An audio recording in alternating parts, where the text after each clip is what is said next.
Hello friends, अस्सलाम वालेकुम। Welcome to traders club. I hope आप तमाम लोग ठीक ठाक होंगे, खैर खैरियत से होंगे और एक अच्छा दिन सबका रहा होगा। और जो डाटा था सीपीआई का, ऑल दो जो मैं एक्सपेक्ट कर रहा था वैसा नहीं हुआ, लेकिन मार्केट चली वैसे ही लेवल्स पे। जो जो मूवमेंट मैंने बताई थी उसी अल्लाह का शुक्र है मूवमेंट पे चली।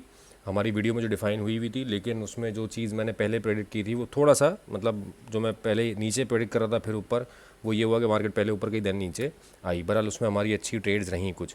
तो चले आज के एनालिसिस स्टार्ट करते हैं। Starting with the BTC. BTC तो भाई फुल ऑन है। 86 से उठ के आज 94 की तरफ चला गया है। 93 इसने तोड़ दिया है और 93 से रिजेक्शन आई है। बहरहाल एक अच्छा, मतलब रिट्रेसमेंट आप जिसको कह लेंगे, रिट्रेसमेंट रिजेक्शन एक अच्छी सी मिली है। अच्छा, ये हुआ क्या है, इस एरिया पे H1 में मार्केट ने कंसोलिडेट किया है। सही है, यहाँ पे इस एरिया को जो मैंने कहा था डबल टॉप है, ट्रिपल टॉप पे अगर कोई सेल बन सकती है तो वहाँ पे बनेगी, लेकिन इसने ट्रिपल टॉप को एक हाई वॉल्यूम के साथ ब्रेकआउट कर दिया। ये देख सकते हैं आप, ये पूरा एरिया था। मैं इसको थोड़ा सा और जूम कर देता हूँ ताकि इजी हो जाए। ये देखें आप, हाई वॉल्यूम के साथ इसको इसने ब्रेकआउट कर दिया है। और अब क्या हुआ, जब ये यहाँ से बुलिश हुआ तो इस पर यही एक ट्रेड थी कि इस एरिया के रीटेस्ट पे दोबारा एक बाय बनती, जो कि यहाँ पे आके इसने रीटेस्ट किया है और एक अभी छोटी सी बाय बनी है। बहरहाल चली नहीं है क्योंकि H1 अभी चली रही है।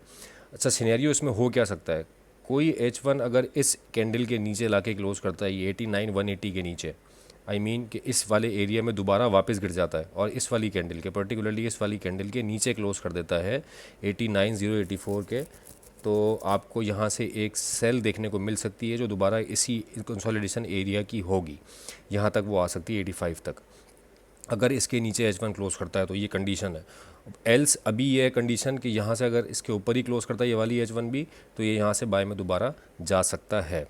ये कंडीशन मैंने आपको बीटीसी की बता दी है। सेल का एरिया बता दिया है कि यहाँ से नीचे अगर H1 क्लोज करे तो आप सेल ले सकते हैं, और फिर यहाँ पे नीचे हम कहीं इसकी बाय दोबारा देखेंगे 84 की तरफ। सही है, ये बीटीसी का एनालिसिस था। अब चलते हैं ऑयल की तरफ। अच्छा, ऑयल में बड़ा ज़बरदस्त आज काम हुआ है। वो ये कि 67.3 वाला जो एरिया था बिल्कुल वहाँ पे टच एंड गो हुआ है। H4 जो थी अच्छी एक H4 क्लोज हुई, लेकिन यहाँ मुझे इस एरिया में कोई बहुत ज़्यादा जान नज़र आ नहीं रही कि मार्केट इस एरिया की सपोर्ट लेके कोई बहुत ऊपर चली जाए। मार्केट मुस्तकिल बेरिश प्रेशर में है अभी भी। और H4 पे देखेंगे तो यहाँ पे एक बेयर फ्लैग टाइप भी बना हुआ है H4 में, ऑयल के अंदर। ये पूरा बेयर फ्लैग है, ये पोल है और ये इसका फ्लैग है।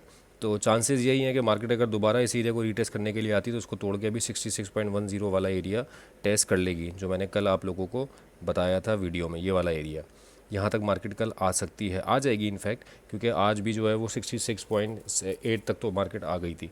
और फिर उसके बाद फर्दर डाउन हमारे पास ये वाले एरियाज़ हैं, ये 65 वाले। यहाँ कहीं जाके फिर हम देखेंगे अगर बाइक हमें सिनेरियो बनता है कोई। तो फिलहाल मार्केट अभी अगर ऊपर रिटेस्ट करती है इस वाले एरिया तक तो आप दोबारा यहाँ से सेल अटैम्प्ट कर सकते हैं। मैं 67 पे अभी कोई बाय रिकमेंड नहीं करूँगा। उसकी रीज़न ये है कि यहाँ पे कोई तगड़ी सपोर्ट नहीं दिखा रही है इस वक्त और बिल्कुल कंसोलिडेशन में है। $1.5-2 की मूव दे रहा है डेली, तो कोशिश करें कि उसी $1.5-2 में अपना कुछ ना कुछ बना के निकल जाए। तो ये मैंने एरिया सेल का बता दिया है। 69 का एरिया है, 69 के ऊपर कैसे रख के सेल कर सकते हैं आप। और नीचे फिर मार्केट अगर 67.3 को तोड़ती है तो फिर 66.10 मार्केट बहुत इजीली आ जाएगी। नेक्स्ट टीपी, मतलब सेल के लिए टीपी हमारा फिर वो रह सकता है 67.3 के नीचे 66.1 वाला। देन फिर उसके नीचे हम कहीं देखेंगे फॉर्मेशन अगर हमें मिलेगी बाय की तो हम डेफिनेटली वो इंटीमेट करेंगे।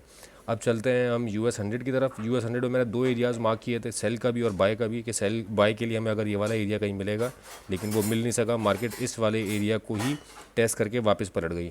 20957 कल इसने ये लगाया था लो, और आज इस लो को टेस्ट करके US सेशन में ही मार्केट दोबारा ऊपर गई है।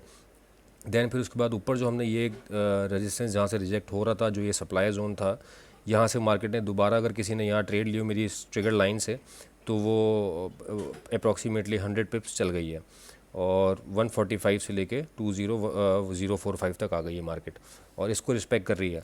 कल के लिए भी ये एरिया थोड़ा सा इंपॉर्टेंट रहने वाला है, रहेगा, और हम इसके लिए फर्दर बाय के लिए कंडीशन अभी भी यही है मेरे पास कि मैं कोशिश करूँगा कि मुझे ये वाला एरिया मिल जाए बाय के लिए। सो फार मार्केट इस लेवल को रिस्पेक्ट कर रही है, और कल देखना है कि ये लेवल टूटता है अगर, तो फिर हमें फिर ये मार्केट यहाँ देखने को मिल सकती है। 20,800 तक मार्केट हमें कल मिल सकती है। तो फिर यहाँ से हम देखेंगे कंडीशन बाय की अगर कोई बनेगी तो ज़रूर उसमें हम बाय अटैम्प्ट करेंगे, फॉर्मेशंस पे देखेंगे।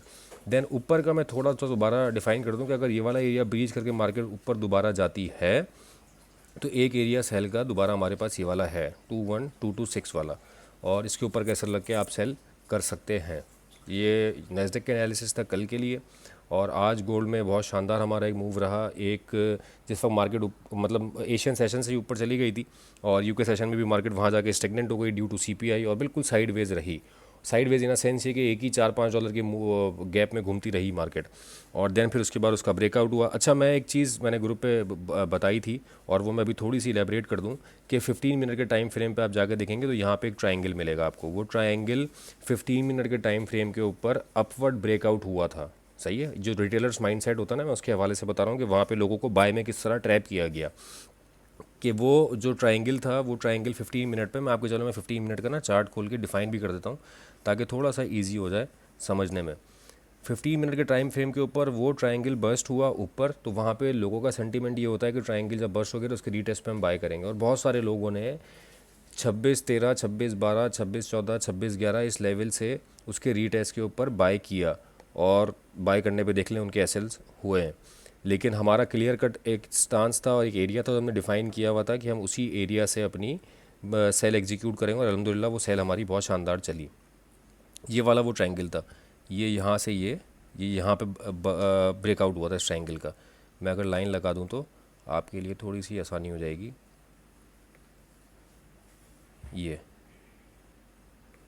ये वाली लाइन का ब्रेकआउट हुआ था यहाँ पे और जब ब्रेकआउट हुआ ये वाली विक लगी तो लोगों ने बोला कि ये ब्रेकआउट हो गया, ऊपर M15 क्लोज होगा और यहाँ पे कुछ लोगों ने बाय अटैम्प्ट की जो कि चली भी थोड़ी बहुत। लेकिन मैंने जो आपको बताया कि और ट्रायंगल की एक लाइन ही नीचे वाली है, आप खुद लगा सकते हैं। ये तो खैर मैंने पहले की लगाई हुई है, मैं डिलीट कर देता हूँ।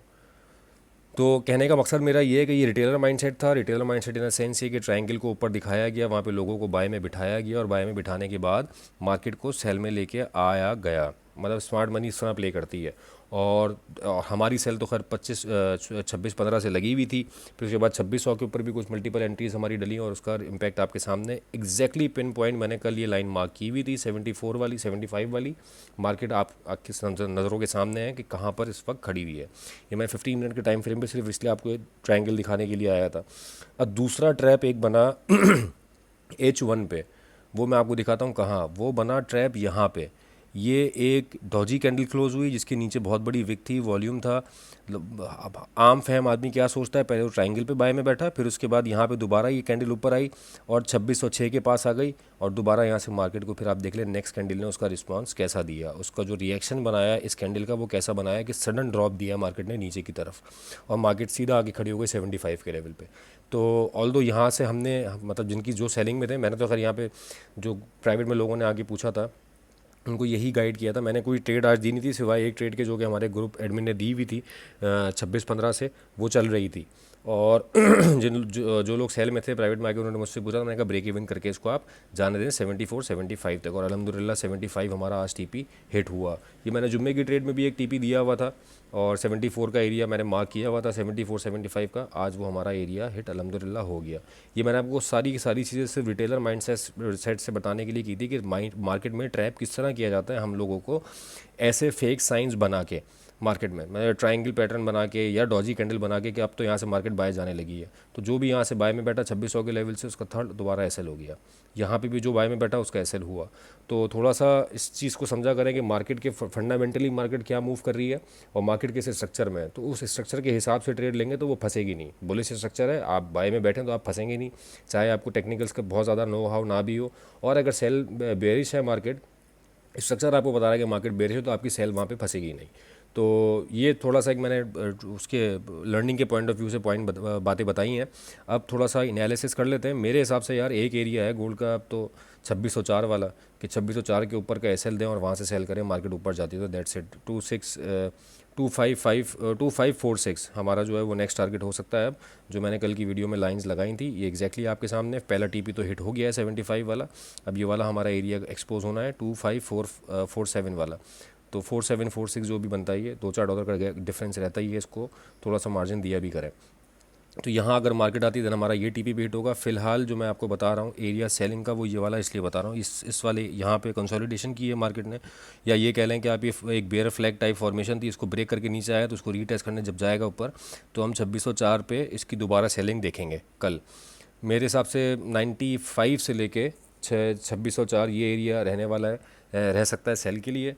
और मेरे हिसाब से यार एसएल जो है ना वो 16 के ऊपर का ही बनता है। बहरहाल कोशिश ये करेंगे कि जहाँ मैक्सिमम हमें हाई मिले मार्केट, और हम छोटा एसएल लेके अगर सेल उसकी अटैम्प्ट कर सके तो वो हम ज़रूर अटैम्प्ट करेंगे। बाय के लिए अभी फ़िलहाल अटैम्प्ट किया जा सकता है, बिल्कुल बाय के लिए भी इस क्योंकि सपोर्ट है यहाँ पे। तो अगर कोई बाय ले चुका है या अगर कोई बाय लेना चाह रहा है तो वो एक स्मॉल एसएल के साथ ट्राई कर ले दोबारा 2600 तक के लेवल के लिए, या 2695 तक के लेवल के, 9295 इस लेवल तक के लिए। और उसके बाद फिर मार्केट दोबारा नीचे ही इंशाल्लाह आनी है। जैसा स्ट्रक्चर बता रहा है और जैसा मार्केट चल रही है आपके सामने ही है। ये था दोस्तों एनालिसिस गोल्ड का। इनफैक्ट बीटीसी गोल्ड सिल्वर मैंने अभी 2-3 दिन से हटाया हुआ है क्योंकि मैं उसमें ट्रेड कर नहीं रहा हूँ। इंशाल्लाह कल से कोशिश करूँगा क्योंकि टाइम भी बहुत ज़्यादा लग जाता है फिर वीडियो के अंदर। मैं चाह रहा हूँ कि गोल्ड के ऊपर थोड़ा सा फोकस ज़्यादा रहे पोस्ट इलेक्शंस, क्योंकि ये ज़्यादा वॉलेटाइल पेयर है। बीटीसी में आपने वॉलेटिलिटी देख ली है, तो जितना हम इससे अर्न कर सकें हम कोशिश करें कि फोकस्ड रह के काम करें।